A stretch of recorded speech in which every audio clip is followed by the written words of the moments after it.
In this video, we will see how to create a route in the application SARA. Once you are on the main page, after you have opened the application, go to the menu at the bottom of the page. Then go to Manage Route, and if you already have recorded some, you will have access to your list. Here, we are interested in selecting Create a Route. To create your route, start by naming it.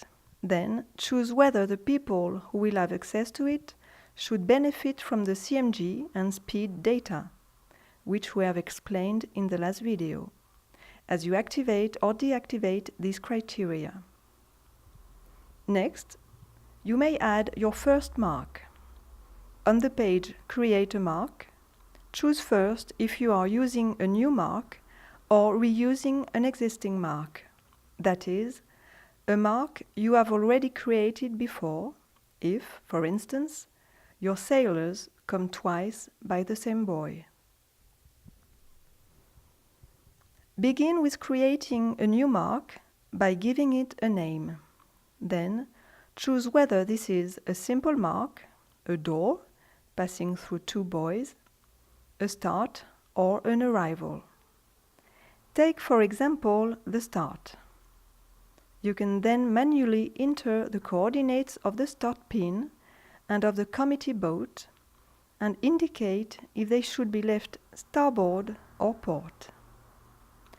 Most often, you will leave the coordinates empty and use the GPS reading button found on this page, but also on the main page of the application once on the water. The second button that appears with the coordinates applies to connected buoys and will be explained in another video. Think about confirming your actions by selecting the OK button at the top right of the screen. Once back on the page Create a Route, you can reorganize or delete your marks. At the bottom of the page, you can view your route on a map once the coordinates are filled in. The last two parameters, activate the route and share the route, are unavailable for the moment. When you have created your route, for instance in the meeting room before the regatta, you can go and set up your buoys on the water. To enter your mark's coordinates, place your phone at the level of the buoys and select the GPS reading button. Choose your route and tick the marks relating to these coordinates. This means you do not need to go back to the menu to finalize your route. In the next video, we will see how to activate a route.